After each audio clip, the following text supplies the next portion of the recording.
Out on the streets with my head in my hands. I've got no plan, only to see you again. Don't get me wrong, sometimes I like being kicked on the ground. I'm not that strong, but then I come to my senses. Yeah, I'm coming. You can feel my power, and I feel what is real when she feels me. And I feel what is real when she feels me. And I feel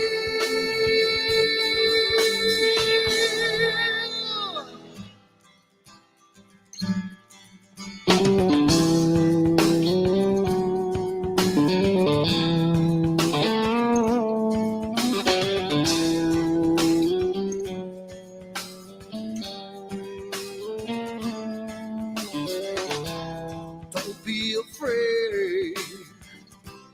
Don't do that man with the scar on his face. It's a charade. It's just the way you've been living. Yeah! I'm coming. You can feel my power. And I feel what is real when she feels me. And I feel what is real when she feels me. Yeah.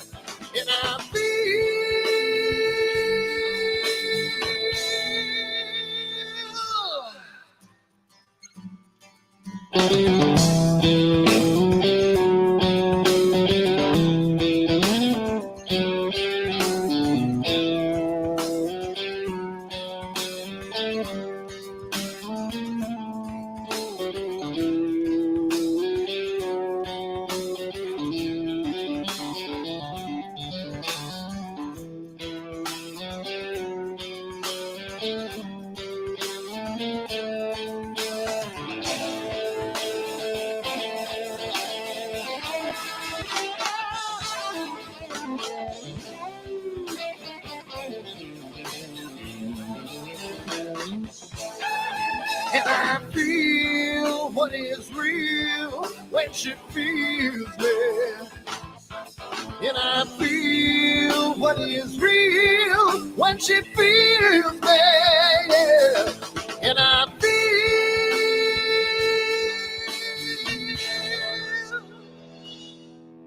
And I feel what is real when she feels me. And I feel what is real when she feels me. Yeah. And I feel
Hi everyone, Dan here, and I just wanted to put a little snippet about AstroWorld and what we do because I want to start getting the word out because I think it's becoming more and more of a giant community, and I want to get the word out to some other people. So what we do at AstroWorld is We hold astrophotography chats on Wednesdays at 9 p.m. and Fridays at 8 p.m. Eastern time.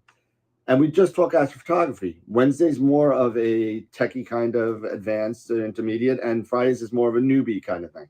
So if you want to check us out, and if you want to, hang out with some semi-decent people that like to go off the rails a little bit and have fun while they're doing it, come check us out at AstroWorldWeb.com, and you can check out the schedule, and you can sign up for all the free giveaways that we do. We just gave away an Eagle 4 Pro, an Optilong filter kit, Charles Brackenstein's books, and a whole bunch of other stuff. So come to AstroWorldWeb.com, hang out with us, have a good time, and as always, remember to keep imaging, keep educating, and clear skies. And I'll see you soon. Bye-bye.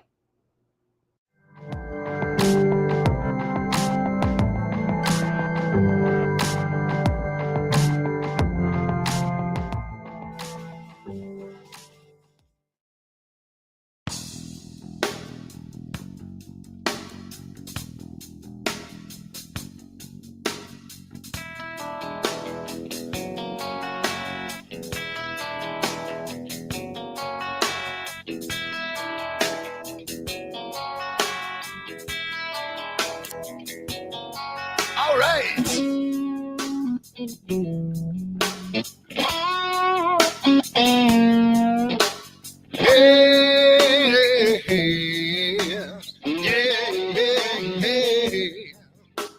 Where did my color go?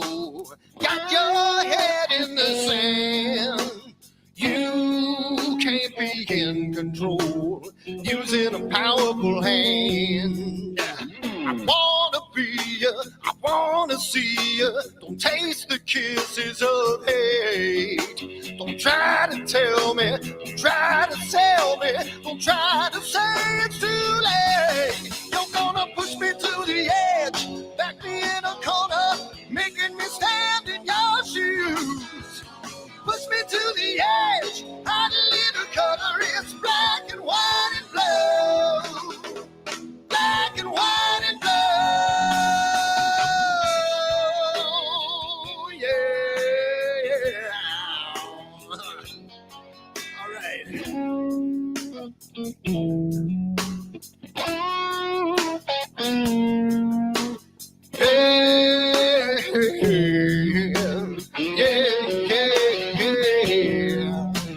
Cat learns to ring a bell. Rat gets free from the maze. We can be taught to love. We've got to learn the way. I wanna see you, I wanna be you. Don't taste the kisses of hate. Don't try to tell me, don't try to sell me, don't try to say it's too late. You're gonna push me to the edge, back me in a corner, making me stand in your shoes. Push me to the edge, hot little color, it's black and white and blue. Black and white and blue, yeah.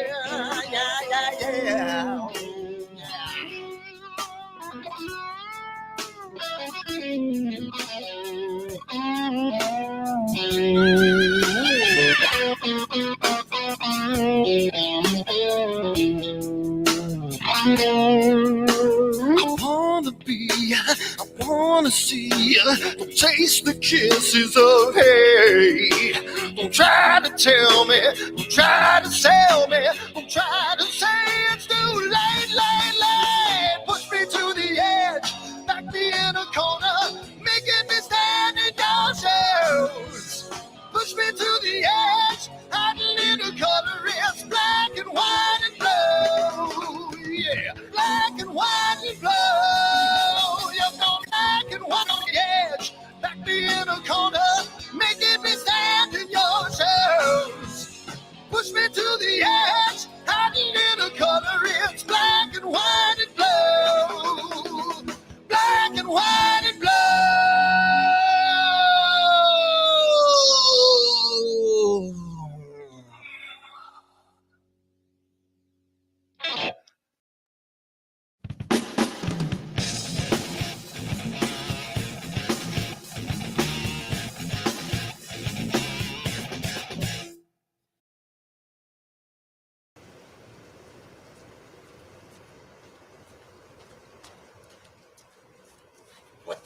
on my telescope now.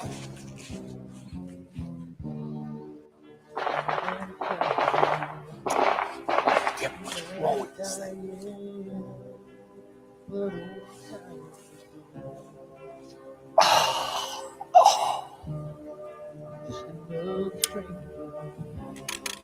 Lost Lone Ranger, can I break this spell?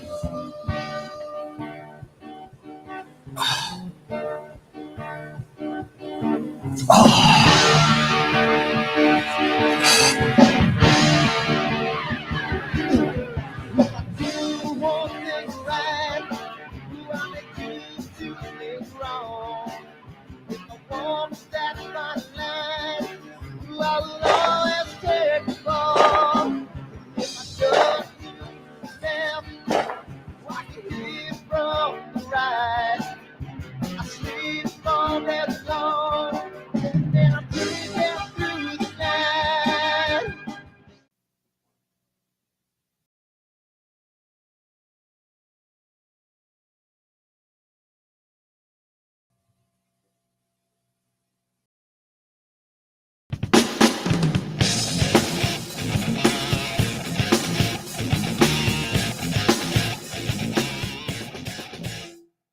I've seen a lot of bankers, and I've seen a lot of cops.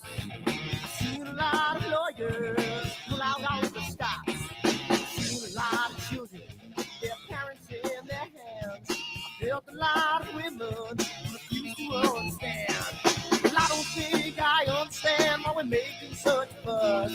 And I don't think I understand what's come of all of us. And I don't think I understand why we take this world for granted. I just want to get right back to Guitar Players Planet.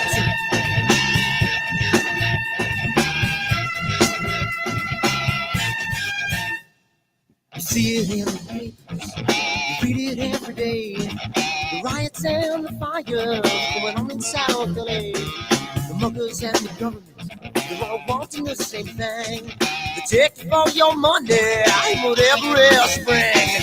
And I don't think I understand why we're making such a fuss. And I don't think I understand what's come of all of us. And I don't think I understand why we take this world for granted. I just want to get right back to Guitar Players Planet.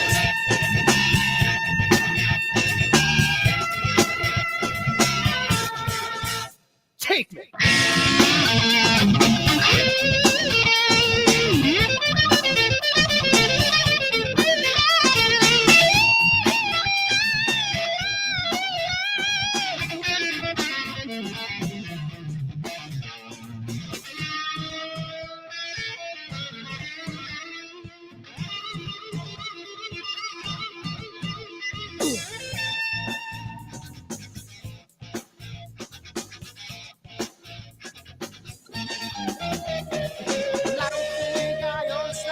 Making such a fuss, and I don't think I understand what's come of all of us.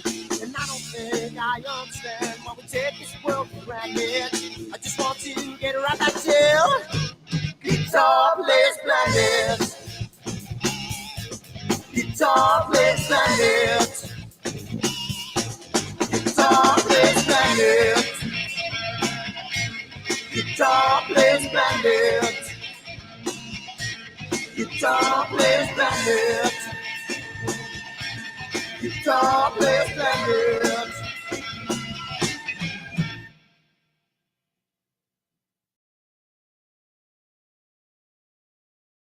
Are you ready for the next solar eclipse? October, annular eclipse. Up. Don't let your glasses fall off when there's a solar eclipse. You might hurt yourself. Let's try that again. Are you ready for the next solar eclipse? Are you ready for it? October 14th this year is an annular eclipse, followed by April, another total solar eclipse, and you can get your own branded AstroWorld telescope solar glasses made by American Paper Optics today on the website, AstroWorldTelescopes.com, or give me a call, 516-273-3771, and we can get you a set of 4 of these for $9.99. Come on down again, AstroWorldTelescopes.com, and keep imaging as long as you don't have a solar shade on. Keep educating in space, guys, and we'll see you next time.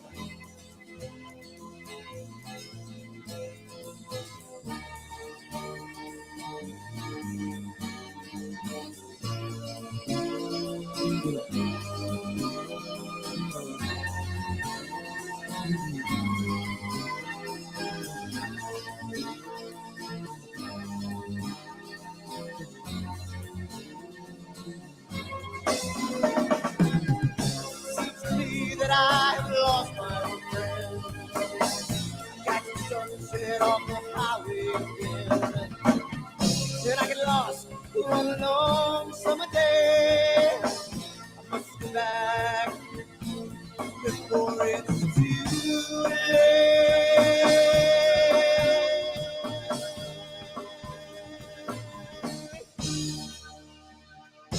You're afraid you're feeling alone. Time and space can never unfold. The holidays can ring in your fear. The ghostly embrace can only mean tears. And I've got a new way to choose. I'm gonna start running back to lands of blue. Oh, na na na na na na.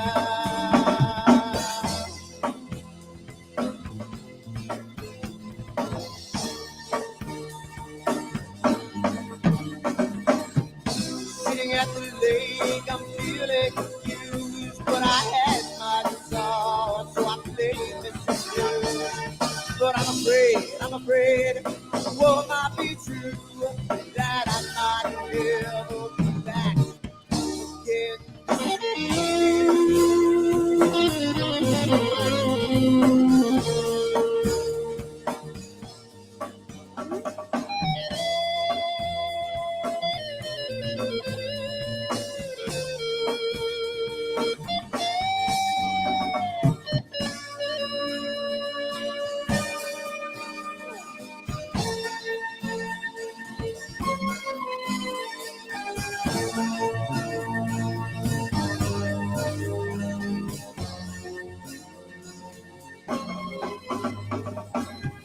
Seems to me that I've lost my friend.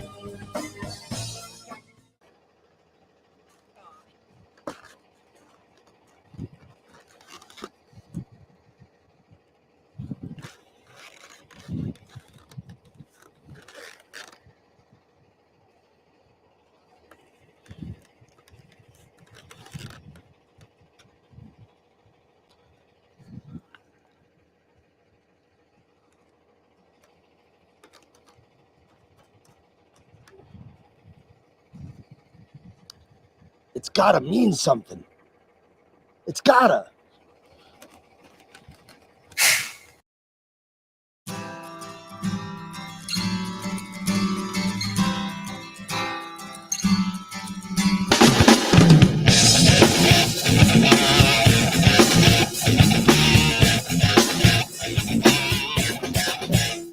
All right. How we doing, everybody? What's going on? We are here again. It's crazy. It's a crazy night. We are 2 episodes away. 2 from episode. Oh, we're now 2. I guess 3 maybe if you think about it. We're not done with this one yet. But we're 3 nights away. 3 AstroWorld nights away from episode 300. I know, man. It's 300. I still can't get over this. That's the same amount of episodes that Supernatural had. Wow. Seriously? 15, yep, 15 years, 300 15 episodes. Oh, yeah. It ended on episode 300 on the nose. But dang. Yep. One of my favorites of favorites. So welcome everybody to AstroWorld TV on Wednesday night. So I see a lot of people in the chat already. We got 15 or so people in there. So welcome to Nikon Jax, Dennis, George, Dave. I think I saw Tom Peter in there. A couple other people. Welcome everybody to the show. And today, Rich Hubley, I see he's in there. Mark, what's going on? If I missed anybody, I apologize, but that's my quick gander at the chat right now. Tonight, I mean, Eric, you came up with it. So tonight we're going to be going over a little bit of the workflow part 2, right? Yeah. So part 2. Because we kind of started and we kind of ran out of time, and this may be I think this is going to be a multi-night kind of It could thing. very well could be, because you can only hit so much in so much time. Yeah. And you know, I want to answer questions, and I want to touch on a few things. Another thing about this is looking at and getting input from the viewers and, you know, and our subscribers and everything about, also, because you guys, even though Dan made fun of it, you guys had an initial look of like my PixInsight, you know, workspace.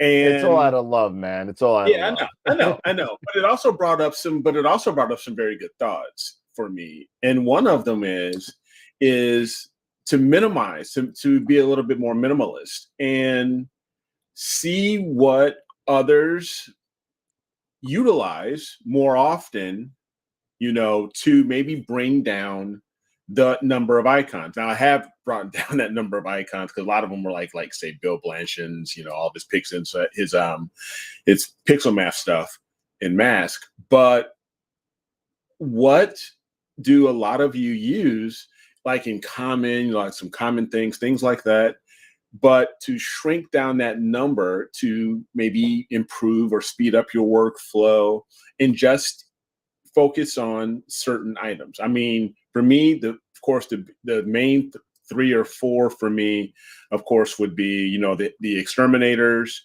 possibly SPCC, SCNR, and of course, histogram, you know, transformation, and things like that. But there's also other parts such as, you know, contrast, you know, adding in, you know, so that would be like LKE, I believe, or LHE rather, and others.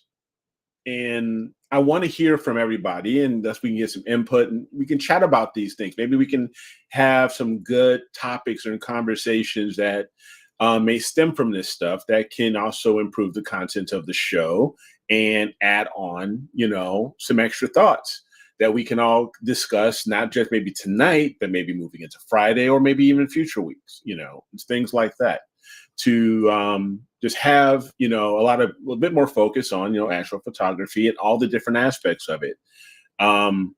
So that was my thought, Dan, is, no, you know, it's really a great idea. And it gets us a little bit back on track to a little bit more in depth of the astrophotography process, because I think that's one of the things we kind of got away from. I remember in the beginning of the show, we would do like, what's a flattener? What's you know, what's this? What's that? Now maybe we should do just, you know, during the process, what is SPCC and what it do? Just a quick 2-minute thing. What is it? Yeah, maybe. Yeah. What is a you know, what is DBE? What is it? What's the difference between DBE, ABE? Yeah. You know, that kind of stuff. Right. But doing the process itself is a really good way, not only to show what's possible with them, but also to get more input from and information from the chat to possibly either add to the workflow, minus to the workflow, do things easier, do things differently, because there's more than one way to skin a cat. You know, many people, I guarantee you, we got a crap ton of really good imagers in the chat. And I guarantee you, none of their workflows are the same. And they all come to the end. In many ways, there's so much like fingerprints. Yep. And that's what it is. So I mean, it's really, really good to know that. And you know, you're not alone in this, everybody. You're not alone in it. It's a process, and some of the stuff you do have to figure things out by yourself. And if you can find it, one of the best books that I've seen that describes the processes in very, very small bite-sized chunks, not, you know, getting into the math and everything. What does it do? How does it do it? What button do I press? And that's about it. Maybe a picture or two. the RBA books, the Mastering PixInsight books, and the quick user guide that's in there, the smaller book that's in there, really goes through and it's alphabetized on all the process. If you can find it, I don't think he's printing them anymore, but you can find some out there. I have a copy myself, and I still use it today. Regarding, hey, I want to try something else. Maybe there's a different way to do things. I read about it. Some of the newer stuff isn't in there. Like I don't think generalized hyperbolic stretch. I don't think that's GHS is in there, but a lot of the main stuff is in there. So it's a really, really good book if you can find it. So go grab it if you can, even if it's a used copy. Grab it. But we do have some news, and that's a lot of it is in the sponsors because the booking of guests for AstroPalooza 2 is now closed. We are booked full, same amount of people, but different people. Some different, some not so different. We got some new prizes that are involved that that will be donated. So I want to talk about that a little bit because it's really cool. So the AstroPalooza wheel is going to be put up tomorrow. The AstroPalooza website will be put up tomorrow. And it'll tell you all the guests, the schedule, and everything, or the tentative schedule, subject to change. But depending on, because we do have people literally on that show, we have literally people in like 6 different time zones and 2 different days. so even though the show is on Saturday, and 2 of our presenters, they're going to be on Sunday. so it'll be Sunday morning when they go on, even though it'll be Saturday night for us. So it's pretty interesting. So that being said, let's just go over this real quick and get to the presenters and some of the news, because I didn't even tell Eric this. I booked our first guest for 2024 yet. I booked our first guest. So I'm back. I am back on the horse with booking guests. I know I've been slacking. I apologize to the viewers and for the people that have been viewer fatigue of just watching us and not watching all the wonderful people that we brought onto the show to make the show great. We're back. It's going to happen in 2024 and moving forward. I'm going to start booking up those Wednesday nights yet again. So again, apologize to the viewers. I lost my way for a little bit, but I'm back and somewhat stable. Somewhat stable. And I brought up my glass of wine in tribute to Pete Myers, who is working his ass off. So anyway, all right, going on. Here we go for the sponsor sheets. Here we go. Quick play. And all right, so we have sponsors, and on the 300th episode, we have a $250, and I got to clear the $250 gift card to Woodland Hills Camera and Telescopes will be given away on the 300th episode. So thank you to them, Farah and the team over there, for allowing us to do that. So thank you. So $250. So there you go. Red Giant Level, Prima Luce, Camera Concepts, and Optolong. Thank you so much. I finally got in touch with Jessica Hahn, finally. And it looks like we're going to be getting, I think it's going to be a quad. And apparently they're either out or coming out with a new solar filter. Really? That I don't have a lot of information about it, but once I do, I will. If I'm allowed to share it, I will. But it looks like they're coming out with some interesting solar filter. I have no details other than it's a solar filter. That's it. So that being said, Super Giant Level, every Friday night we give away a free Masters of PixInsight workshop. They just had their last one, which turned out to be a freebie yesterday. So if you missed it, you missed the free one. If you want it, you got to pay $35 now. So for $35, you get 2 hours with some of the best people in the in the processing world. So 3 people. Sorry, did I say 2? 3 people. And IP for AP, also image processing for astrophotography, started by Warren Keller and Peter Proul.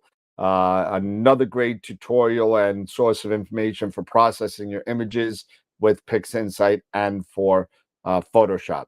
Of course, our parent company, I guess we'll call it now, AstroWorld Telescopes has been hitting the airwaves. And just if you've seen the Sky and Telescope digital magazine for this month, you would have seen our first advertisement on there. Just so you know, ZWO is now on the website, so you're able to make pre-orders. I have nothing in stock right now, but it's going to come in as the weeks and months go forward. I will be building inventory, so ZWO is coming to us. So feel free to pre-order, and I'll get that first order in as soon as possible. So there we go. Off the Rails members, again, we can't do it without the people watching us and supporting us. Super important. And if you want to become a Patreon member, please hit us up on Patreon at AstroWorld TV. Sorry, AstroWorld TV. And our Off the Rails members, Sean, Bob, John, Quasar members, Dr. Hassan Askari and Chris Frierksen, Black Hole, Charity, George, Mike, Dave, and Dan, and Tom. And I almost lost my mic for a second. And Red Giant members. Yeah, we have 50 plus members between YouTube and Patreon, excuse me. White Dwarf, Protostar. And if you join, you get all these lovely perks. So go check it out. Cups, mugs, everything. All right, here's the first one. January 8th, Nico Carver from nebulaphotos.com is going to be coming on to hang out with us. He couldn't make it this year at AstroPalooza because he is traveling. And he promised that he would be on for a solo show, which I don't think he has done yet with us. He was only on AstroPalooza, if I remember right. And I think this will be his first solo show with us. So thank you for Nico coming on, and we'll see you on January 8th. Coming soon again. We're still waiting on APP 2.0. Said third quarter, it's now fourth quarter. I don't know. So I may just take this down until I get a concrete date. Official. Yeah, until I get a concrete date. I'll follow up with Mabula coming probably tomorrow, since I'm off tomorrow. So I may as well do it tomorrow with everything. So I'll probably send him an email and see what's up.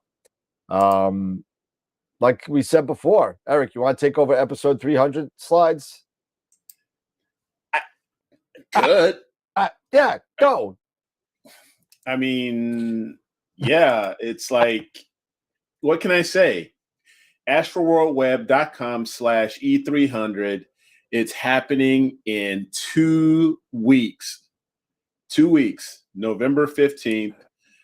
Definitely, please, if you were plan to do so, submit your 1-minute video and testimonial regarding, your experiences with AstroWorld TV, and what we've been doing here for the past 4 years. And let us know your thoughts on all of that. Even let us know how we can, maybe improve and, change things up a little bit to help you all out. So yeah, definitely go to AstroWorldWeb.com/E300 and submit those videos, and we will play them, and share those videos on the 15th. And just keep them PG, even PG-13. It's okay, but let's not go past PG-13. No, that's fine. No NC-17 either. And we know there's that line there. There's, like Cocoon, that kind of thing, PG-13 stuff, Right.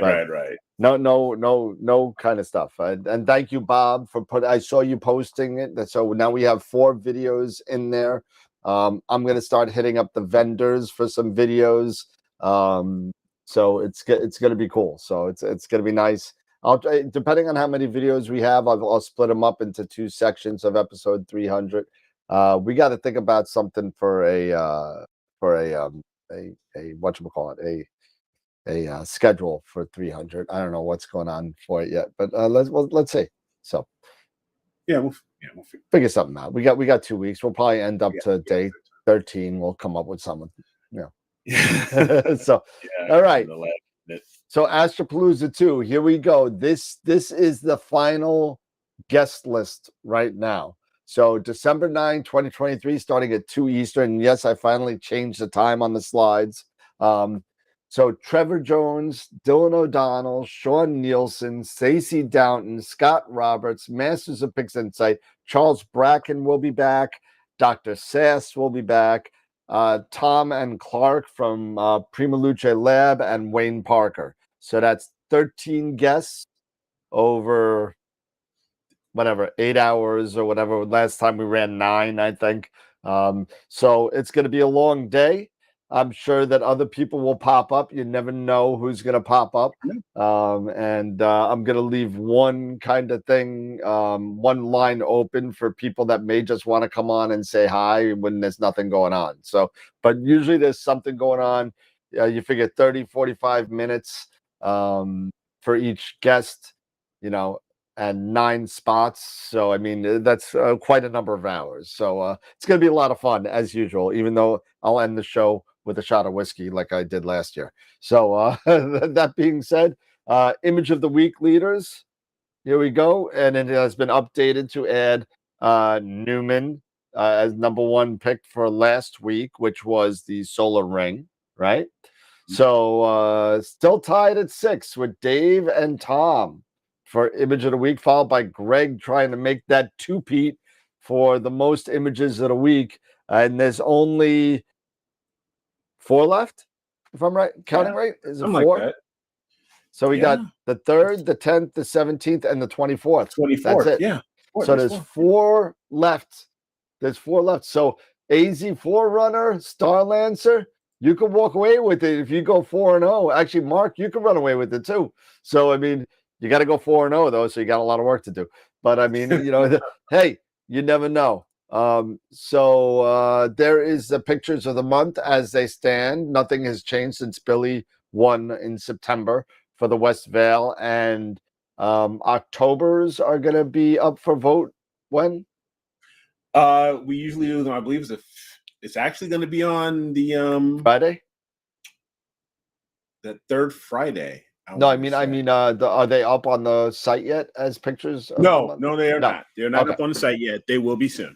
Okay, cool. So yeah, so if we get it done, because then we will have October done, then November 24th will be done, and I'd like to have that vote finished by mid-December so I can get the calendar out and processed. Yeah. So once I get it out, and if we get it out by then, hopefully, we're looking at a mid-January release. So that's what I'm looking at right now. So again, thank you all for watching the show. For those of you that are new to the show, great stuff. Thank you for hanging out. Come join us on our Discord channel, which has almost, I think, 140 people on the Discord channel now. Twitter, Instagram, all that. We're on everything. Just feel free to join us wherever you get your social media stuff. So thank you so much for dealing with me for the last couple of minutes. And definitely you got to sit there and put in your episode 300 video. And it's on the link, like Eric said, at astroworldweb.com/E300. And you can drop it right in there. We got 4 in there. And I'm expecting to have at least 10 or 11, which would be nice. We'll see. Yeah, we'll get 10 or 11. Awesome. That'll be awesome. I'm sure Scott Roberts will make one. I'm sure Pete Proul will make one. I'm sure that, Charles Bracken will make one. All the people that have been involved with the show, Bob Denny. I'm sending it to all the people that were speakers. Tomorrow, I'm going to be sending them all an email. Amy Astro and all the guys and that kind of stuff. So and that's it. So tonight, what we're gonna do is we're gonna take where we left off and start up with Eric's. And before I go there, though, yes, Friday Constellation Night, right? Yeah, Friday's Constellation Nights, and you did the Apis. I did Apis, which it was in the south. So this week you get north. And I think what I put on the MailChimp, because I picked two, I believe I had Pavo, the fish, I think it is. Another fish. Because I know you did Pisces. Yeah, it's called Pavo in the South. Okay. And if you give me 1 second, I'll look at my email because I sent it to my email. Inbox. Now live on your channel. Payment has posted. All right, there you go. Of course, now I can't find it. Tonight on AstroWorld TV. There it is. Pavo, and how about Canis Major for you? The big dog. The big dog. You can do the big dog. Yeah, but there's some cool stuff in there, I figured. So yeah, sure. No, that's awesome. Nope, we can do that. I don't know if you noticed, I have no facial hair now. I went baby face. Yeah, look at that. I didn't, because it's so small on my screen, I didn't even recognize it. So it's all gone. Yeah. I was actually looking for the Christmas tree, but eventually that'll get I mean, it just went down in July. I mean, yeah, I know. So today is, with November, it's the start of, I don't know if you know this, of like No Shave November or Movember. Yep. Yeah. So shave everything off so I can grow everything back all through November. But it's for a good thing. It's like for men's health, men's health awareness, cancer awareness, stuff like that. So I'm sorry, I'm going on a cruise on Sunday, so I'm not shaving nothing off until I come back. Not happening. Okay, I hear you. I'll shave it after I come back. I'm not going to shave it for the cruise. So. Yeah. Everybody was like, I couldn't even recognize myself. It was crazy. It was something. It was like, who is this man in the mirror? Yeah, I now that I see it, maybe I need to take my glasses off and look at it. But I was like, I don't like it. But anyway, I do want to touch base real quick on the image of the week. Okay. We do have now voting should now be open. Let me share my screen here really quick, and we will go to wrong button. So again, if you go to AstroWorldWeb.com and you want to go to /IOTW, or when you go to AstroWorldWeb.com, you can go to the images and image of the week contest. And let's recap really quick.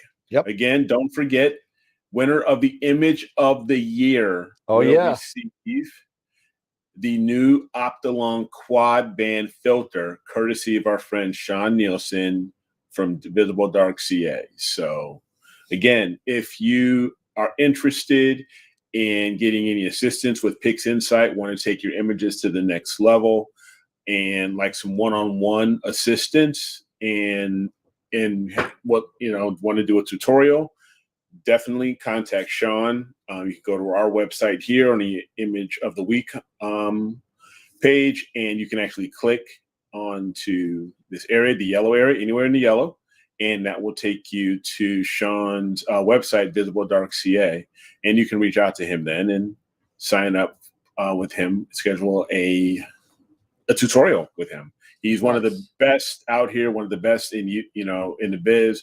He's got great YouTube videos, and he really knows his stuff. So definitely, yes, he does. Out. I love that guy. That guy's a good friend of mine, and he's a good friend of the shows. And he is. And don't worry, Sean. I'll be sleeping over in August again. So. So to recap, last week's image of the week winner, it was Norm Hughes with his image of the annular eclipse that was earlier in October. It was mid-October, October 14th. So this was just a great image of what we call the solar ring or the ring of fire. It was a great image. So congratulations again, to Norm here on this. This was awesome. So Next image of the week is going to be announced this Friday, November 3rd, the first one for November. And we have up for our image of the week contestants, we have Nikon Jackie Donaldson. She and her image of the Cygnus wall. Yep. Really, really great. Awesome. We have the Crescent Nebula by Ernie Jacobs, NGC 6888. We have the Flaming Star and Tadpole Nebulae by Josh Kovac. And last but certainly not least, we have the Ghost of Cassiopeia by Hanging out Tom on Peter. the side. Look at that, hanging out there. So great images, all four of these great entries. So thank you all for entering. And so do not forget, you can scroll, select the image you would like to choose for your winner. And we already have 2 votes. And you go ahead and just click where it says, is that your final answer? Click here. And there you go. Only 2. Oh, it just started. So yeah, we just started. So I got a little behind. But so we have today, tonight, tomorrow, and Friday until 9:30. So not for nothing. Let's see. It was Tom and Dave. Dave didn't put an entry in this week. Dave. So that means Tom could take the lead in the amount of pictures of the week if he wins, and then breaks Greg Meyer's record of 6 for last year. So So there we go. So you know, I love all the pictures. All the pictures look great, and it's going to be an awesome vote. So I'm going to go vote right now. But I mean, I've been super busy. That's no excuse, Dave. There's no excuse. You need to be out every night imaging. Stop watching the Capitals. They stink as it is.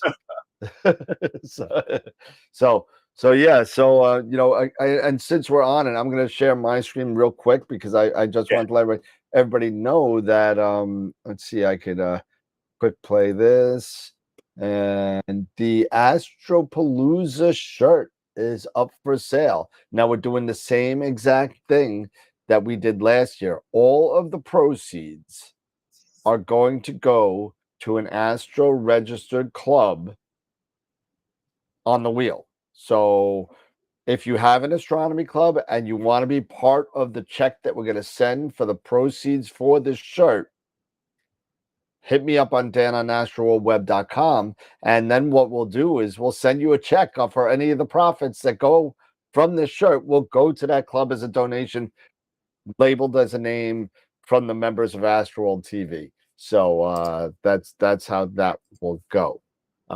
So there's the front, and there's the back, has all the names of the people that have been there and whatever. So it's pretty cool. So there you go. There's that. And then if you're so inclined, there's other AstroPalooza stuff. You got an AstroPalooza 2 glassy mug, wine tumbler, and shirt. That's all we got this year. I put it last year. I put in Christmas ornaments and stuff. Nobody ever bought it. They just bought the coffee mug, the shirt, and the wine tumbler. So those are the 3 things that they bought, and those are the 3 that are up there.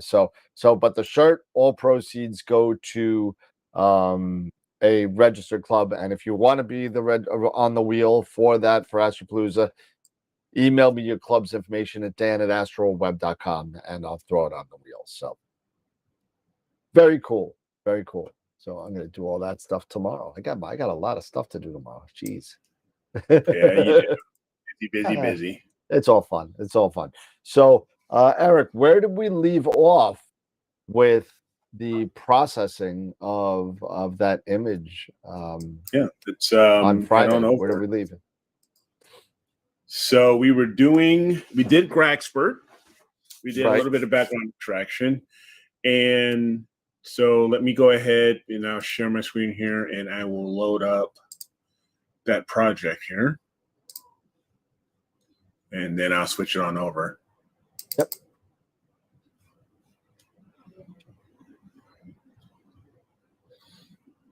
So just want to get this loaded, and then I'll cut on over. Yep, absolutely. I do recall someone asked me and had a question about AstroPixel processor when we were talking last week, and asked why I use APP compared or Yep, versus. I remember the question. Yep. Yeah, and I kind of gave a half-ass answer, or it was really vague, like, oh, I just do it and stuff like that. But it also got me thinking, because I have spent a lot of time with AstroPixel processor, and I'm going to just go ahead here and bring up, while we're doing this, I'll bring up PixInsight here and get this going. So let me just share the screen here.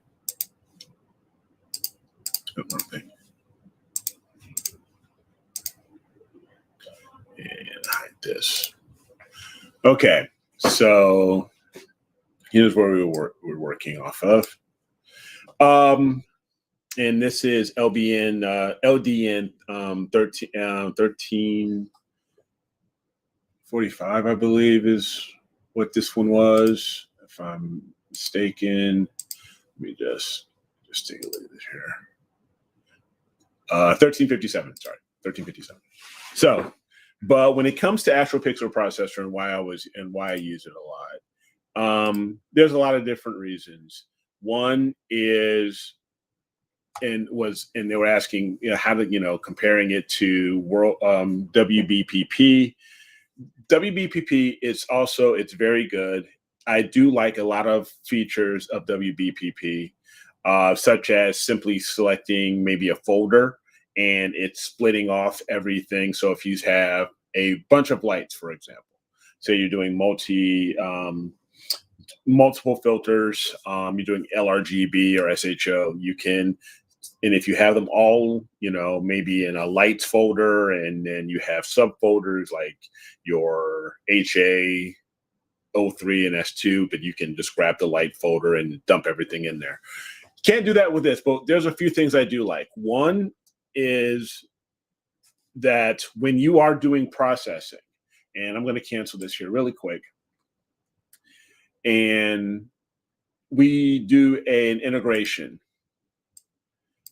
One of the things that was kind of difficult for me back in the day, and I don't know if WBPP has made any significant changes with this, but it came down to the process of utilizing the subframe selector. Yeah, you know what I'm talking selector, about, right? Sure. Yep. Yeah, and doing Blink, when because I always did start out with Blink, with PixInsight.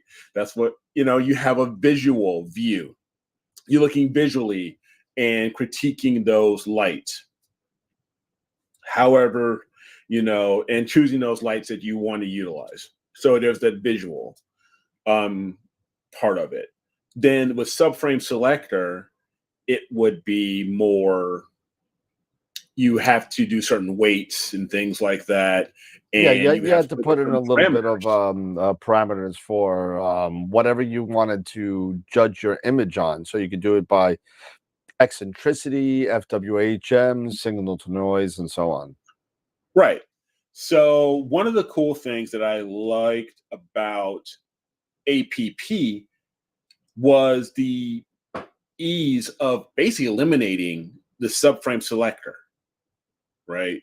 So here under integration, and if I'm using multiple channels, because I'm doing LRGB, instead of going through and putting in all those parameters and everything, you can just simply select, okay, let the computer look at eccentricity, and it also goes by score, and I'll show you that in a second. You can say, all right, I want the best 90% of the lights to stack. And the software would then what prior to when it's doing its registration and normalization, it would give quality scores. So based off of those quality scores, if you started dropping this number down as far as the number of lights you would stack, those lower quality scores would then be eliminated. You got a quick question in the chat. Yeah. Are the graphs on the left each individual sub? Yes. Yes, it is. It's results per light frame. Yes. It's so here I have my blues, my greens, my luminances, and my reds. And it has different in each of these keys here, the quality scores, which you also see here down at the bottom. You have your quality scores. How these scores are calculated, I honestly don't know. But definitely it would have to deal with eccentricity, such as, you have your star shapes, your star full weight half measure minimums and maximums, the density of your stars, your sky background. It takes in a lot of these, the signal to noise ratio. It takes in a lot of these different pieces I'm sure, to come up with these quality scores. So Here you would have those quality scores and in yellow. So yes, this is all of those light frames. And those are, it gives you these analytical results. So like I mentioned, you could select versus instead of like using subframe selector and have to go through figuring out the parameters and stuff like that, and then choosing and all of that. I could go full 100%, stack them all, or I can go down, like I said, with the slider and choose, say, the best 90%, let the system choose that. And as you can see, if I go under quality score here, if it doesn't make a certain cut or certain quality score grade, those end up getting removed. So as you can see here, if I don't know if I can increase my screen here to make it better, to make it more visible. Maybe if I could bring it up here a little bit. So you have a quality score here of 305, 305.24. So it's going to integrate that. However, just below there are two lights that scored a lower number. So this one's 218 and 177. Now, one thing I want to double check just so I know. Say here's my reference frame, the one that and that's only at a 244. So I believe it comes the system based off of the registration, the registration and the normalization. It comes up with these scores. Then it makes the decision, all right, what's going to be the cutoff based off of that percentage. So the higher the number, the higher those numbers, the better, they'll make that score. So even if I wanted to go down here to 50%, then you can start seeing certain ones drop or down to 28%. So the best of those, of all of those light frames, or if I want to do all of them, there they go. They're all going to integrate. All right. So that's another reason why I do like AstroPixel Processor, is because it takes the guesswork out of that for me. And also when it comes to the steps to go through all the pre-processing steps, such as the analyzing the stars, a lot of it is very automatic, because here you can choose, you just set an automatic star density target. Registration, it's done automatically.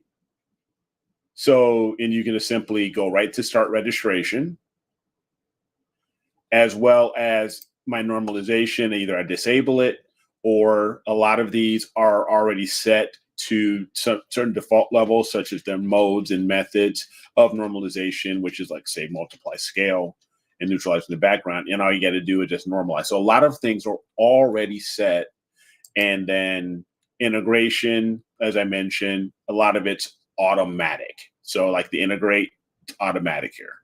All right, so if we could It- just go back a quick second on the Yeah. How these subs get qualified as far as what's acceptable and what's not. Yes. That's on. I made a kid kind of see it because my screen is really small. I can't make it as big as a YouTube channel. But is that on the right side, or is that something that's in that little blue panel there? Right here, these are all of my blues. So if I scroll down to my luminance, maybe to make it a little bit easier to see, this is the luminance. All of the whites. luminance, all the white. Yeah. So these are all these lights. So that's why they're in the white. Okay, but what is it? So yeah, I guess my question is, what are the qualifications that APP uses to? Is it just come one up with these scores? qualification that it comes with a whole bunch of things and it gives it a score, or is it looks at the star full weight half measure. Okay. Okay. It looks at the star shape. It looks at all these different things. Your star shapes. It looks at sky background, signal to noise ratio, and noise. It looks at a lot of these different pieces here. The registration, number of stars. It looks at all these different pieces to then set a bar, right? Or set a top score. Okay. And then from that top score, or maybe it will then say, all right, if this score is you only want the top 80%, then based off of that score, perhaps that top score is going to then take a look at it and say, all right, based off of this score, quality score, whatever that score is, I don't know exactly what the number they would choose. They would say, all right, based off of this score, I'm going to then eliminate 20% of these. Because you picked the 20, the lowest 20%. Got it. Yeah, it's very similar to the subframe selector. Yes, it's very similar. That you can have it set for an entire score based on you use star shape in APP, WPP use eccentricity. So there are different terminologies, but they kind of do the same thing, and there might be a little bit more as far as putting the requirements, because the requirements on eccentricity, in my experience, change for each image train. So the eccentricity for a 80 millimeter refractor is going to be a lot different of a baseline than the eccentricity of an 8-inch Schmidt. Exactly. You maybe get a little bit more or less based on your image train. So you may want to think about that. But I mean, I think it's a really good way to kind of dump the, to do, whether you use APP or WPP. It's a good way to get rid of the garbage, even though you may not think it's garbage. It might screw up your image. So it's a good way to kind of dump what you don't need and keep what you do. Exactly. Yeah. So, like I said, using Blink. So, because I always use Blink for my visual and I do a visual inspection, but then using the quality score and setting, those parameters, or even using the scroll bar here to set my percentage of stacks I want to light, then I can then say, okay, I can tell the computer and I can tell, the software here, all right, I've done my visual inspection. Now let's do the number crunching, or do the, the computations and stuff like that, the things that I can't see, to help me out. So I just wanted to share that as far as when it comes to AstroPixel processor, a little bit, I hope a little clearer reason on why I do like using AstroPixel processor is this reason here, as well as a lot of things are very automatic and automated, that I can just simply start loading in my calibration and my light frames and stuff like that, as well as cosmetic correction. I don't, which is using, which takes a look at say your bad pixels, or eliminates those bad pixels and stuff like that. Here, when it's doing the integration, it's building actually, if I go to the calibration step here, which is when it's building all of the master calibration frames, it is going to also build up the bad pixel map, which is basically the cosmetic correction. And it's going to do that, and you can have it do that automatically for you as well, creating that bad pixel map, which is that cosmetic correction step. Even though it says it right here as well. I don't know why it does that, but you don't even have to select that because it's going to do it all right up there. Got it. And it's going to look at the hot pixels as well as the cold pixel percentages and stuff like that. And like I said, it's all done automatically. Yeah, I just want to tap on something somebody said in the chat. Yeah. Just as we go over different software packages, whether it be PixInsight, Sequence Generator Pro, APP, Voyager, SkyX, whatever we decide to go over on any specific night, you got to be careful a little bit. So if you have something that works and you know it, it's good to broaden your horizons and everything, but master something first before you move on to another software and learn something else. You're finding, what do they say it? Jack of all trades, master of none. You don't want to do stuff like I did. I tried to learn 5 different software programs at once, and I never got to learn anything, and all my images sucked because of it. So learn what you're comfortable with first. It's not to say you don't want to see what else is out there, because usually what happens is, just to Eric's point, is that sometimes a combination of many different programs get you the result that you need. Right. Some people like Eric, you do this. You go from APP to PixInsight to Photoshop to Lightroom. Yeah. I mean, it's there's a lot to it, but you learn one and move on, learn another and move on. So just be careful when you get overwhelmed, because there is a lot of software out there. There definitely there's a ton. is.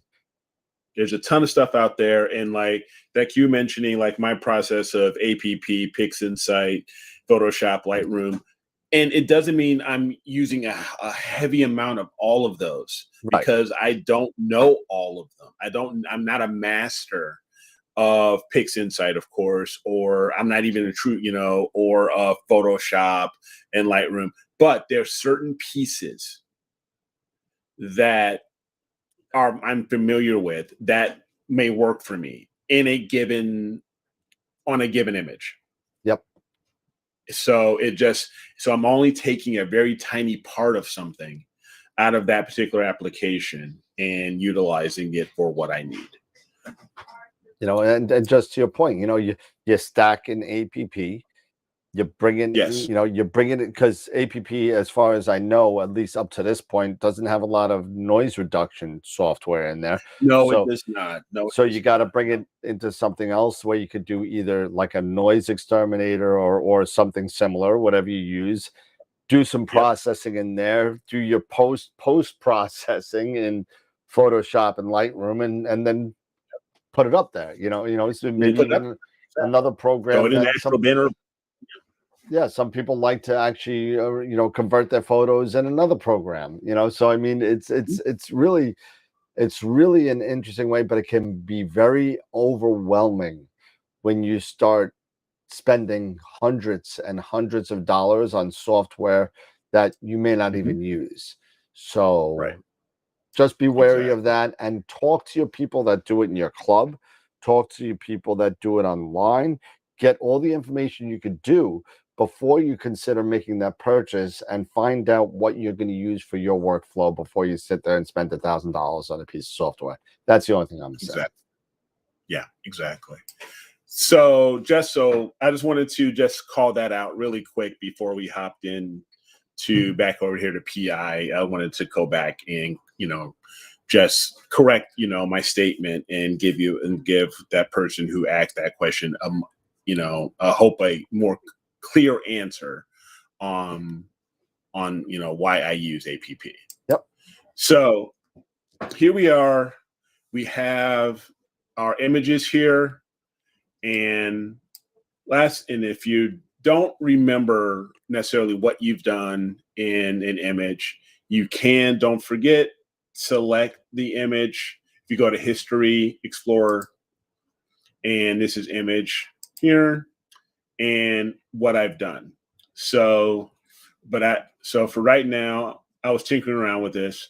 So I'm actually going to go back and go right here and return to what I was originally working on. So once I do my stretch, my screen transfer function, so I can do my initial. Oh, there we go. Come on. There we are. So here we are. It's doing it, screen transformation stretch. And then after SPCC, that's what I've done there. Then to get my color calibrated, then I would use Blur Exterminator for deconvolution. And this also shrinks the stars a little bit, tames them a little bit. So here, I would select the AI version that I want because it's asking for that. So I would select Exterminator 2, which is the AI 2 version.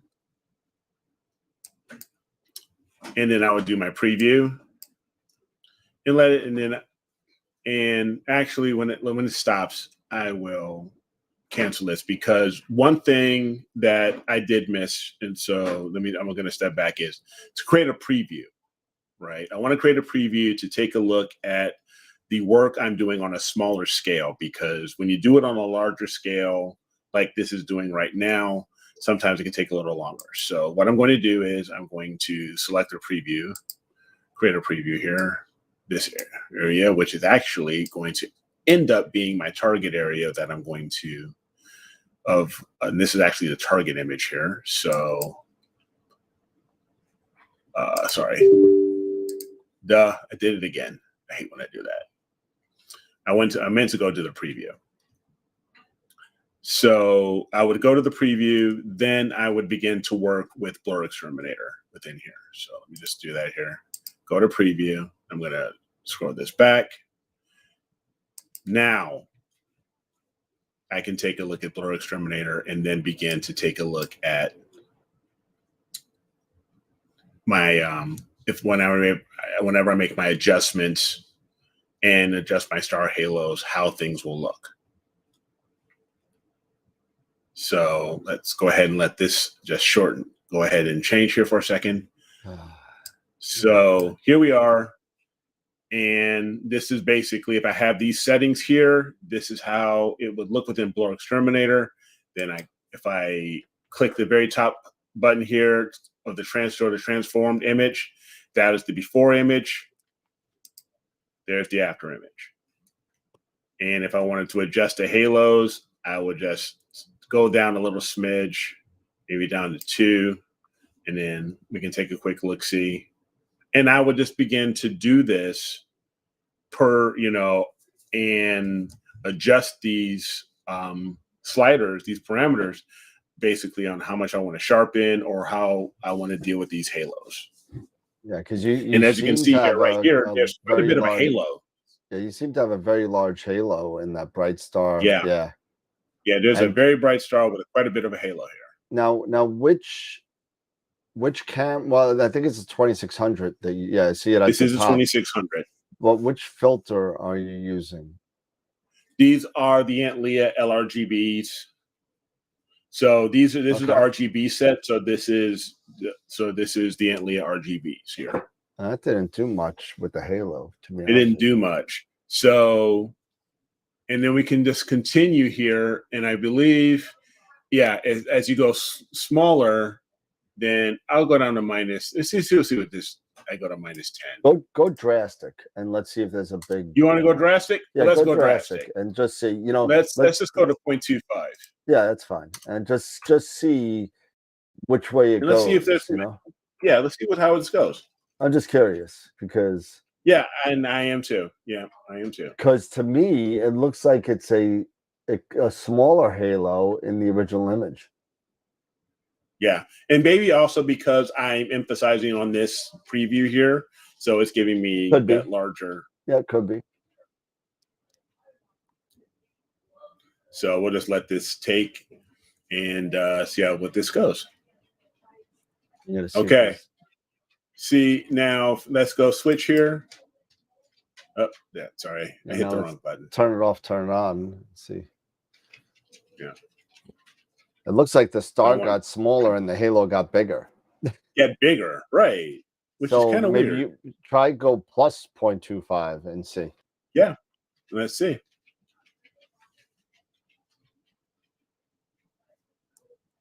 Yeah, because see it here after you definitely see that halo. Yeah, but look at the size of the star too. Now turn it back off. Yeah. See the size of the star. Turn it off. So yeah. So go plus 0.1, let's say, and see what it works. Yeah. Yeah. Not 1%, 0.1.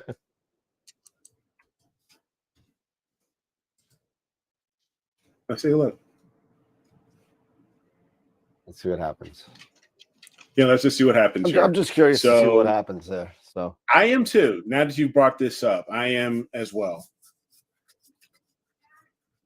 And this is one of the things that we all deal with when it comes to dealing around, having targets that have quite bright, somewhat bright stars, high low magnitude stars, is you deal with these types of halo issues.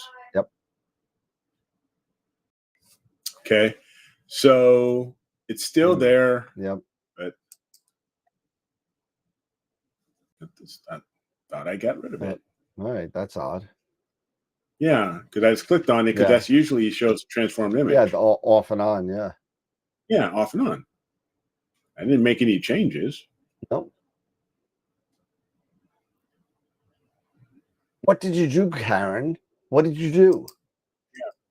So hold on. Yeah. So go. Yeah. So that's on. So here's original. Here's original. Okay. There's and that's the transformed image. Now, again, this may end up being not as pronounced depending on the final image, but still not so crazy about that. No. And sometimes I kind of like the original. Now, I'm curious regarding the options, and I remember Russell saying something regarding the halos that you may want to do correct first, if I remember right. I'm trying to remember. It's been such a long time. Yeah. On the bottom 4 options. Yes. There was something there. Just roll over correct first and see what it. So here it says it can correct for limited amounts of motion blur. That's not it. Maybe guiding errors. That's not what I'm looking for. So that's not necessarily it. It just does an image. Yeah, that same thing. Motion blur. Yeah. Yeah. Even Tom's saying correct first. Yep. Okay. Yeah. Click on correct first. Yep. Sure. And then leave it the same, and it's going to do its own thing again. It's going to do its own thing. I'm curious to see. So we're going through all this stuff together, which I think is a lot of fun for us, to go through these, different modules, these different pieces. And as you can see, I have shortened my list here. I swear, but by the time we're done with these tutorials, I'm telling you, you're going to end up buying an NVIDIA card. I probably will.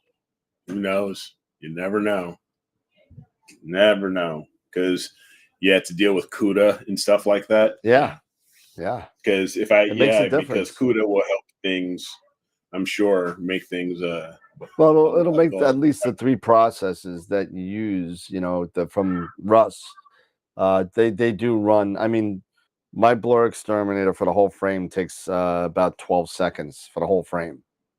That's crazy. That just tells you, about certain, All right, let's see what we got here. So here, Did that do anything? Let's see. All right, so It- on. That's so on. it's off. And that's off. That's the original. You know, I'm So not you know seeing. what? I'm not Sometimes seeing it's a almost difference. Like, do I need it? I can't. I can't I- see much of a difference. And this is blur, right? I think that Yeah, this is blur. there needs to be a little bit more fooling around with the sliders on this star. Yeah. Because I do see a marked difference in the dark nebula with the blur. Mhm. And I believe, if I remember right, let me zoom in on your thing here for a second. I believe adjust sharpen stars. What's the sharpen non-stellar automatic? Because we can definitely, because if I go, I'm just gonna, I just want to take that, because this is really killing me as far as I really want to emphasize this guy here. What's that? That halo. And you want to emphasize the halo? Well, yeah, I want to focus more, because we were just talking okay, about. Gotcha. So make a smaller preview. The other preview, the larger preview that I had. So now that you have correct first on, let's try adjust. Go flat on the adjust star halos. Go flat on that. 0. Oh, yeah, okay. You got something going on. Okay. Yeah. So let's go ahead and let this run here. And then we can go 0. Yeah, just give that a shot. Yeah. So yeah, this is, dealing with this is already getting me to the point where it's like, maybe I should look at getting, like in an RTX. Yeah. So let's just go 0.0. And let's let it run. Because as you can see, there's that's a fair halo. And unfortunately, it's and you know what? Sometimes it's just that one halo you end up getting out of everything else, because you don't really see that with a lot of these other, even some of the other stars. It just throws everything else off. Yeah, see that lowered the star size. Yeah, just lowered the star size. Yeah. So lowered the star size. Do it. I'm just gonna pull the sucker up. And let's just see what more, can we do here? Because sometimes you might decide that maybe this doesn't need blur exterminator, or do I really need it, or is it going to do more harm than good? These are some of the things you want to think about, and maybe sometimes you leave well enough alone. And say, you know what, I can live with that. And this is the V series, or? Okay, so here we are. If I go back. Now the stars are friggin' humongous. Now they're huge. But you don't have as much of a halo. well, the halo, the thing is, the halo is still there. It filled more. It filled the halo more. So, I mean, I don't know if I'd even want to do that. Right, exactly. Because now, I don't know what's going to happen. Once you fill that up, will, like something like Bill Blanchard's star reduction, think that part of the halo is the star and reduce the whole thing? I don't know. Right. Who knows? But that's a good question. And this is just one of these things where sometimes you got to try different things here and there and just see what happens. And this is why I do like, when it comes to PixInsight, the preview mode, or the be able to select previews and take just small snippets of your image. That's the Aunt Leah LRGB. Is that the V series, the new ones, or is this the older ones? I don't think they're the newer ones. Just a sec.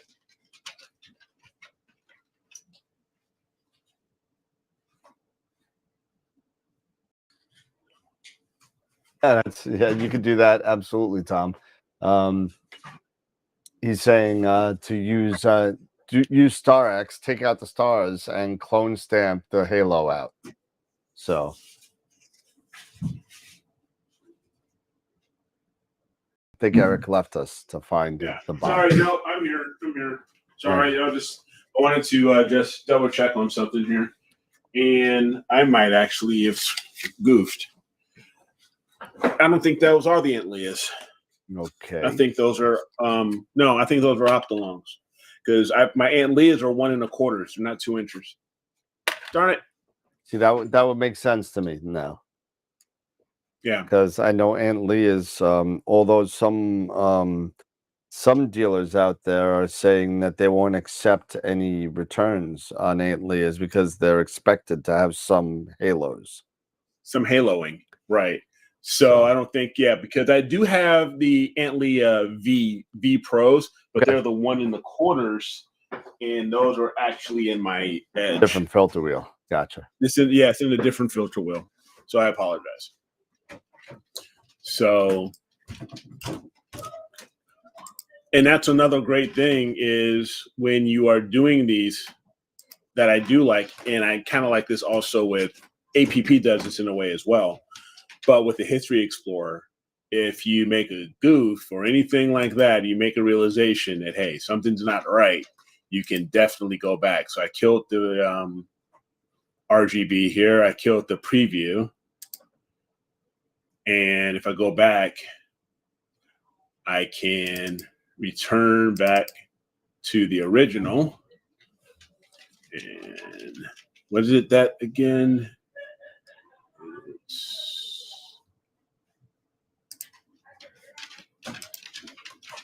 Okay, so we went back to the initial state prior to the Spectro.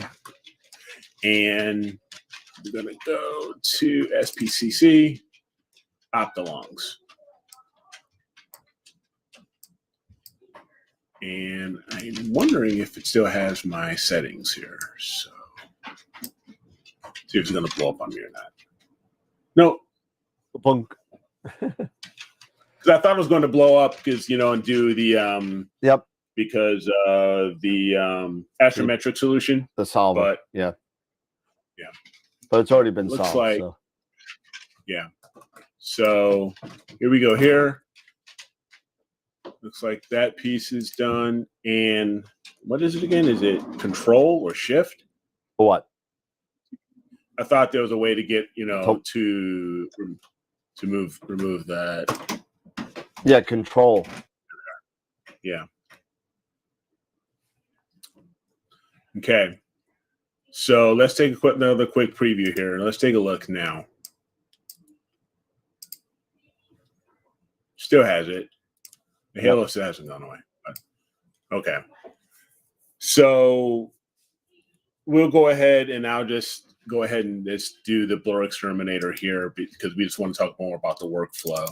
So we'll take a look at this, let this run, and we'll knock out the workflow and we'll just keep moving on. Then we'll move over to noise exterminator.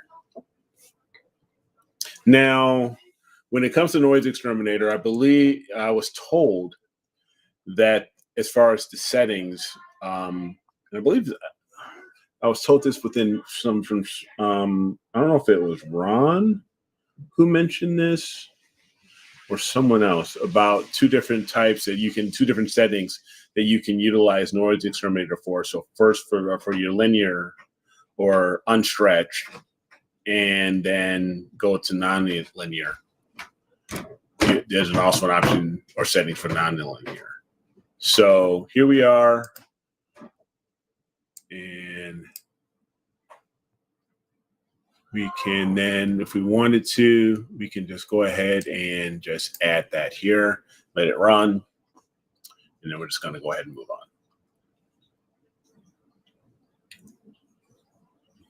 Because I think we spent quite a bit of time already just on blur exterminator. Yeah, no problem. It was good. It's a good process. So sometimes you gotta. Yeah, and you gotta just, work with it. But I think, yeah, I might actually start getting to that point where I can say, honey, can I have a bump in my allowance? Because I need to get a new video. I need my $75. Yeah, I need my $75 now. Can I get my $75 now? And then she'll say, no. No, you are not getting that. No, you're not getting it. You're not getting it. No. But my birthday's coming up. Oh, well, Nope. I guess you have to, Tough. that doesn't tough. You just got an observatory. You're done, mister. So what do we got going on in the chat here as we're talking about this? I'm playing with Pix Insight, so I apologize about that. Yeah. Beatrice is talking. Norm is talking. Oh, hey, Beatrice is on. Yep, B came back. She's in the chat. Charlie Ford's there. Nice. Hey, everybody. How do you get the @ to work on names? All you got to do is do the @ and then start their names. So if I want to do Norm, Yeah. and then the name will pop up, just hit enter twice, and there you go. Norm Hughes. There you go, like that.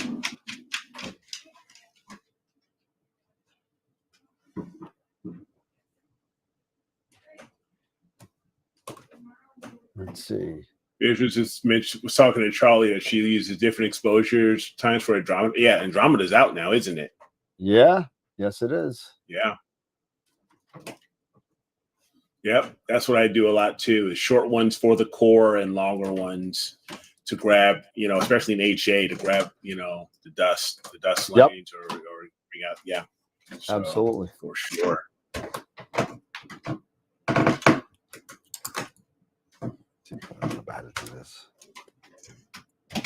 Okay, so Norm's imaging Andromeda. Beatrice is also saying for Orion, I also use different exposures. Absolutely. So you want to get the trapezium and everything. You want to have shorter exposures and doing an HDR composition. Okay.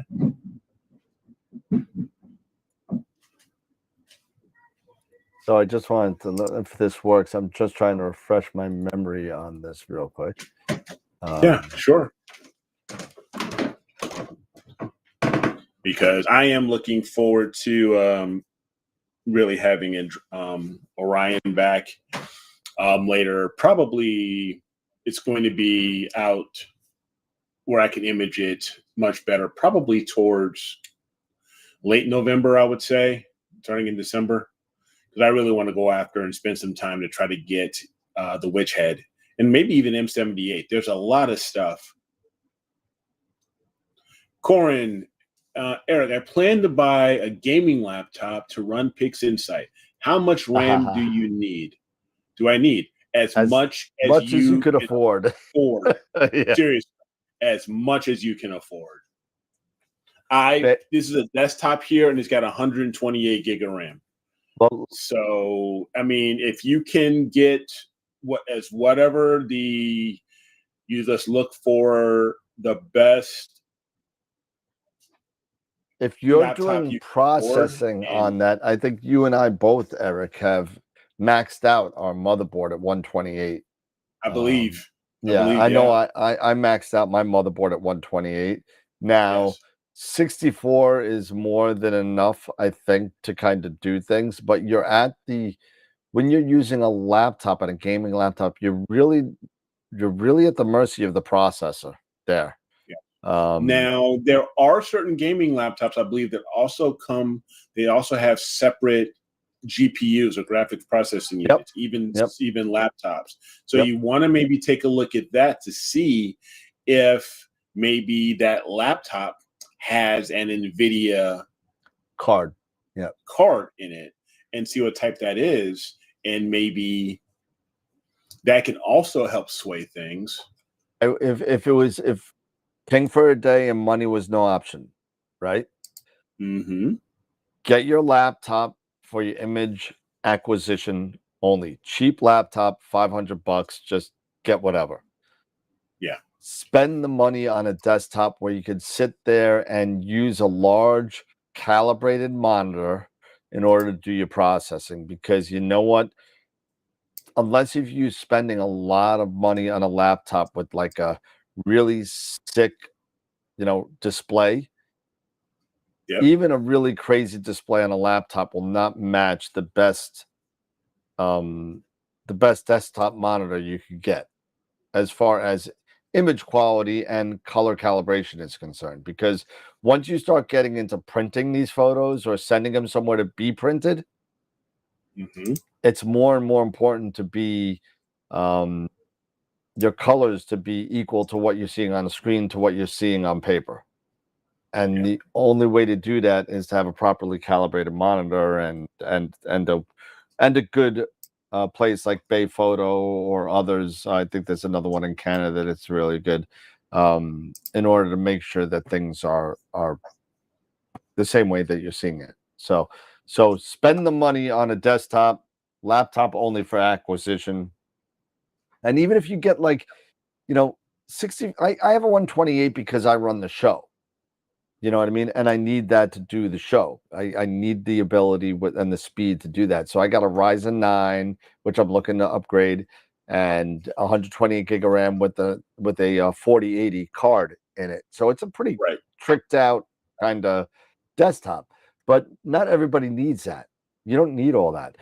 If you get a 64 gig of RAM with a decent NVIDIA card and a decent chip, you'll be fine. You'll be fine. Yeah, you'll be fine. Okay, and now we've got here. Now I'm ready to go on to noise reduction. If we want to go ahead and do that right now, here, Dan. Go ahead. So I go ahead and I've selected another area of my image here, and I've done another preview just so I can take a look at that one, and then what I'll do is I will launch Noise Exterminator here, and we can also then do a real-time preview of what we have here for noise reduction. And usually the default that I find that the default works fine for me. Do you make any changes yourself when you're using Noise Exterminator? Have you found a different setting other than the usual default? It really depends on the target. If I start to see that Noise Exterminator is affecting the stars at all, I'll back off a little bit, maybe a little bit on the detail, maybe a little bit on the sharpness, or I may back off a little bit, not a lot. These sliders are very sensitive. Very sensitive. And so you only want to do it like you use Warren's rule of halvesies, and that's what I'm saying. So if you think that, start off at like 0.2, and if it's not enough, go to 0.4. If it's too much, then go up to 0.3 and go halves and halves and halves back and forth until you get to something that you feel comfortable with. That's what I would do. So like, for example, here, I might go to maybe 0.30 and then take a look and see if that makes a difference. And we'll just let it just do its thing here really quick. 4.5. Don't see much of a difference there personally. So I think this would be fine. Having it set just at where I have it set here right now. And I think that would be good for the entire image. So I will go back to the main image. I'm just going to expand that here. And I'll close the preview here. And just go ahead and execute that. Noise Exterminator seems to run a lot faster than Blur Exterminator, because I know Blur Exterminator is doing probably a heck of a lot more crunching to deal with deconvolving and everything versus Noise Exterminator. Just dealing with the noise.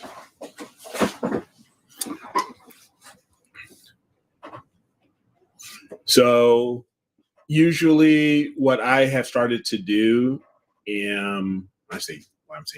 what I've started to do is, for me, when it comes to LRGB and even any type of image really, is that I will start pulling out and the stars, especially with LRGB. And if I'm going to do narrowband, I'm starting to also do RGB stars.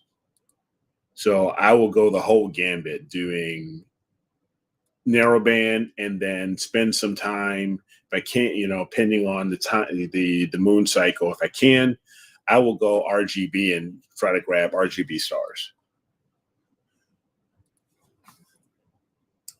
What, as far as you, Dan, what do you normally try to, because I know with your Bortle skies, Right. do you usually just stick with, okay, I'm doing narrowband, and then I'll just do like maybe remove the magenta stars, or pulling out, or going like reverse SCNR to get rid of the reverse that? SCNR is a really great negative green trick. Yeah. I only use that in very, very special cases, whereas I've done everything already and I just need a little bit more green extraction if I see a lot of what do you call it, like what is it, the purple kind of violet, if I see like the magenta style. magenta, I'm sorry, magenta style, and then I'll do the inverse, drop the SCNR because I've turned the magenta green with the inverse, and then I'll drop like a small SCNR and then reinvert it back, and next thing you know, the green's gone. But it's a very, very final touch up with that. And if I could just show people something really quick, and if you want me to stop my screen, I can stop sharing. Because I was playing around with something, and I was trying to remember as you were talking. Go ahead. I don't know why all my all my icons moved because I was making fun of Eric the other day. But I mean, give me a second here, and I'm gonna get rid of this. I'm gonna get rid of this, and then I'm gonna share my screen a second, and so you'll excuse the icons for a second. I did this for a reason. So let's just take the HA of this, and I don't know why it went all the way over here, but it went all the way over here. Now let's just say, for example, and this is a little trick that you may want to use, if you find out that a process that you used earlier in your workflow is the one that screwed things up, right? Mm-hmm. But all of the concurrent, the ones that come after that, were the same processes, and you don't want to lose those settings because they're right. Okay, there's something called a process container that you could use to save your actions and still delete the one you don't want. So when you do this, and you take a look at the History Explorer here, and right now I have a process container there because I kind of threw it in there. But let's say the dynamic background extraction was screwed up. Let's just say that. And but Blur Exterminator was right, Noise Exterminator was right, and the histogram stretch was right. Okay. So now I could take what's called a process container, right? Go to process container. We'll bring it up, and I'm going to clear this real quick. Hold on a second. Okay, and here's a process container, right? And that's what comes up. So now I want to save all the processes that I did after the dynamic background extension. So I want to save Blur Exterminator. I want to save Noise Exterminator, and I want to save the stretch, right? But my background extraction was screwed up. So I'm going to go back in time to the crop, right? Now we're at the crop, but I want to redo my background extraction, right? So we're just going to go redo my background extraction, my DBE, right? We'll do ABE just for the hell of it because it makes it a little bit easier.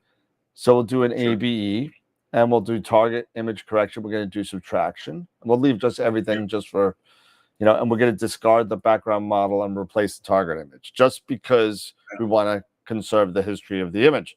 So we're just going to do the background extraction, and we're going to let it run really quick. And now it's done. Boom. Background extraction is done.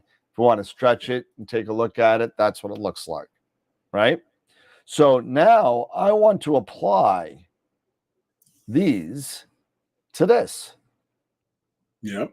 I could drag the action right on over, and it'll take a little bit because of what we've done, but it'll run through all of those actions and those settings and apply it to that image.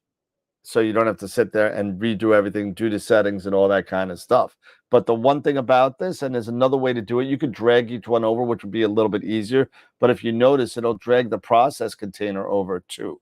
So that's why it's kind of, actually, no, there you go. Now you got the stretched image. Stretches off, everything is done. And when you go back into the History Explorer, you got the auto ABE and the process container right there. If you want to see what's in the process container, there you go. There it is. And there's everything. So that's a little quickie trick to kind of, if you know something was screwed up, where it was screwed up, but everything else was fine, you could save the rest of your processes in a process container, drag it on over, and PixInsight will do whatever settings that were set under those processes that you already did. So I just wanted to share that cool with everybody. Excuse me. No, that is a cool trick. I like that. That is a very cool trick. I can't take credit for that. Again, most of you guys know and girls know that I'm a student of Sean and Ron's. One of them taught me, I forget which one, but that's a way that I was able to save time because I know what works with my images and my image train. So no, but that's pretty darn cool. That even a blind squirrel finds a nut, right? Every once in a while. So I mean, just there you go. So that's my 2 cents for tonight. So no, I like that. No, that was pretty darn cool. What do they say? Even a broken clock is right twice a day. Yep. So I did see a comment. Yep. From who was it? Regarding Noise Exterminator.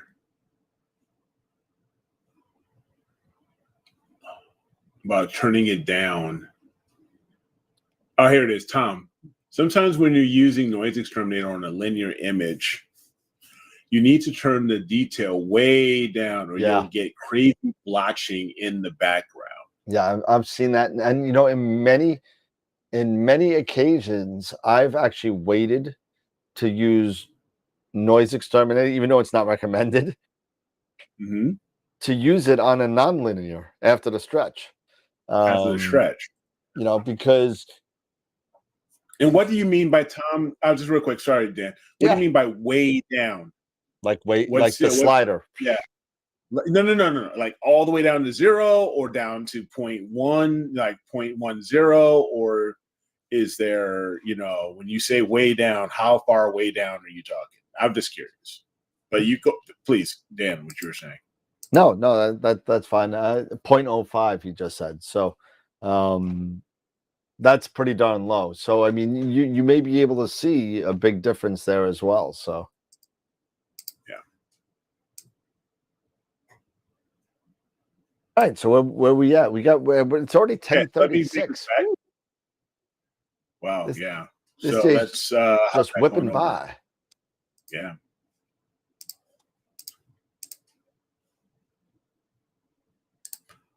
And okay, so I was here in Noise Exterminator, and I was actually looking at the 0.05 suggestion here from Tom. Okay. And wanting to see before and after. Details still. Looks good. It looks good either way. I mean, I wonder what is the default? 0.2, is it? I think it's 0.15. 0.15? Yeah, if I go, 0.15. I think it's really going to depend on your skies and the quality of the image also. Mm-hmm. So give 0.15 a shot and see what it does. Yeah. So here we are at 0.15.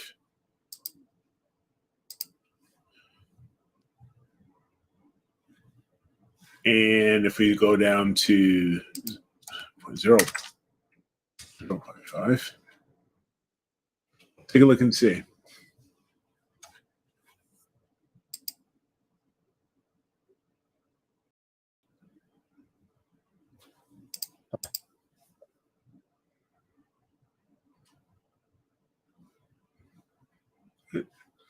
Not so much. I think it really depends on also the amount of noise you actually have in the image to begin with.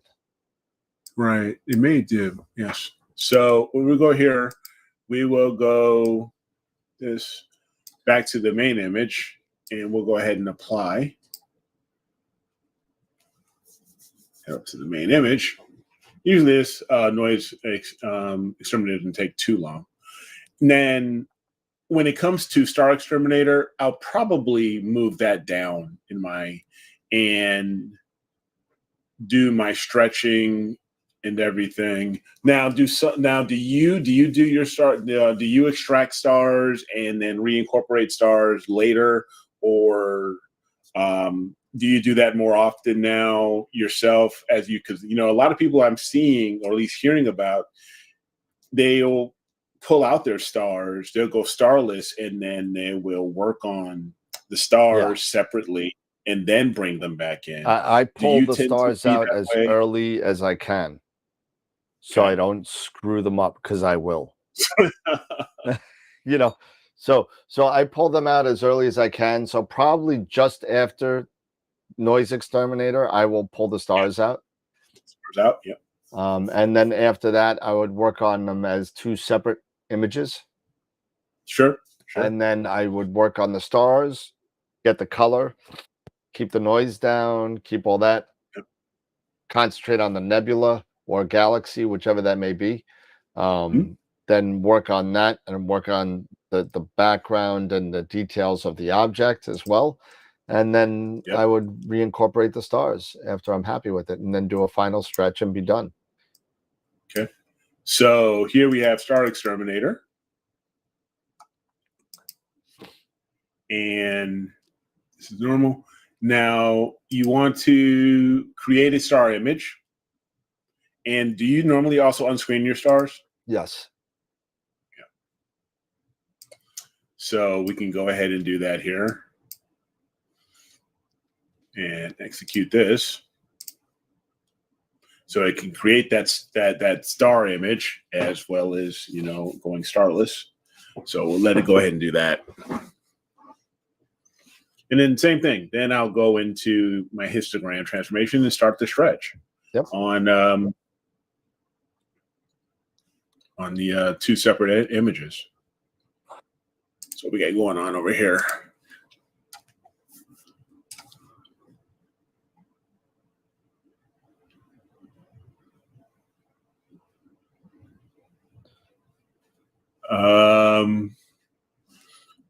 Few chat, talk amongst themselves.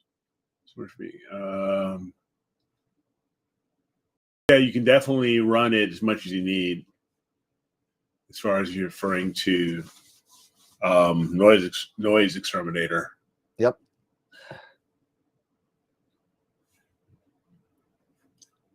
So we'll just running the starless. Continue running.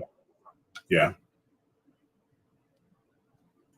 You could probably email me the picture and I could run it and send it back to you by the time you're done.